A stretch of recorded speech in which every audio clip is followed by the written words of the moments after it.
Gene Valentino's Grassroots podcast. He tells the truth. He tries to get information out there to make sure people make good, informed decisions. I'm Gene Valentino, and I approve this message. Trump won, but we know the real fight starts now. Congress needs a champion to move the MAGA agenda forward. I'm Gene Valentino. Like Donald Trump and Elon Musk, I'm not a politician. I'm a businessman and innovator. When I'm elected, I'll put you, the American people, first. We'll abolish federal income taxes. We'll slash the budget and eliminate whole government departments. We'll send every illegal immigrant packing. My message to DC is simple: lead, follow, or get out of the way.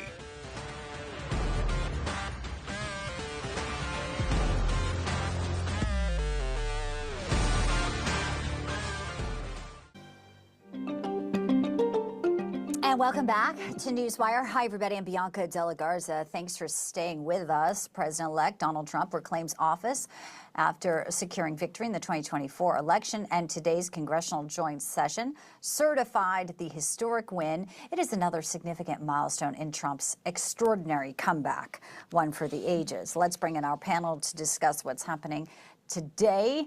With so much in the ethers of D.C., host of the Grassroots Truthcast podcast and former county commissioner in Escambia County, Florida, GOP political strategist Gene Valentino, and she is a Newsmax contributor. Love having her in with us, Deneen Borelli. Thanks, panel, for being with us today.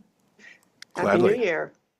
All right, so Donald Trump, he is truthing. While his election's getting certified, he's reacting to something that happened this morning as well.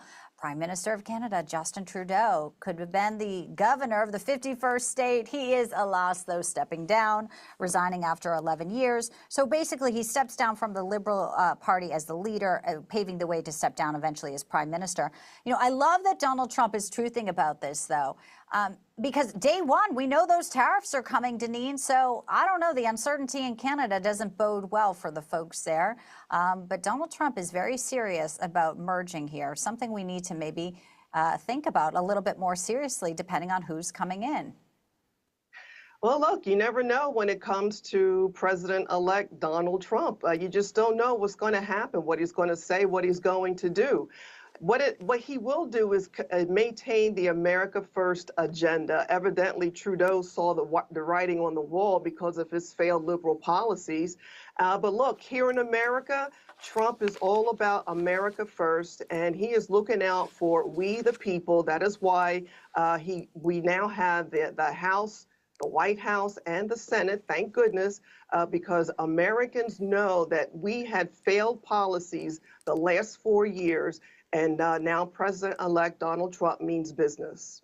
He sure does. And speaking of business, he's had, you know, such an extraordinary business career, Gene. Speaking of those tariffs, he actually slammed this Washington Post piece, which was trying to report that his tariff plan would be pared back. And Donald Trump's saying, no, that's not it at all. Anonymous sources, here we go again. It's wrong. Another example of fake news. The tariffs seem to be controversial to some, but others say they will be a great boon for us and the American workers. Yeah, the whole drilling issue and oil in general will be transformative. You know, going back to the COVID days, we talked about mass formation or transformation psychosis.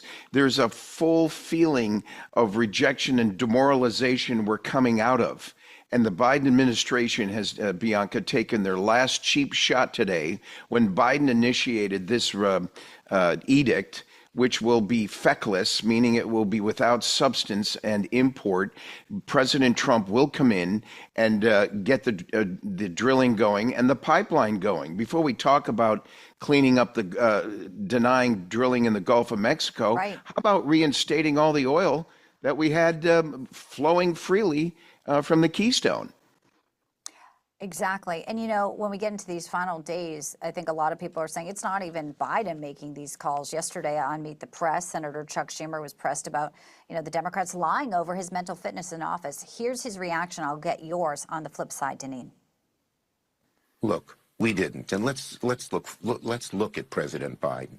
He's had an amazing record The legislation we passed, one of the most significant groups of legislation since since Lyndon Johnson's Great Society, putting in 235 judges, a record, and he's a patriot. Putting in those judges, right? So when they want to reverse this oil ban, he's got his judges in place. Your thoughts, first to you, Deneen, then Jean, on Biden's legacy. Yeah, it's outrageous. A stellar career. Biden's policies have lit America on fire and the world on fire. From the open border to Afghanistan, the man should have just stayed in the basement like he did when he was campaigning. And he can get out of the White House fast enough with all of these edicts, as the gentleman just pointed out, that he is making, especially when it comes to energy. Coal, oil, and natural gas, which is the lifeblood of our economy.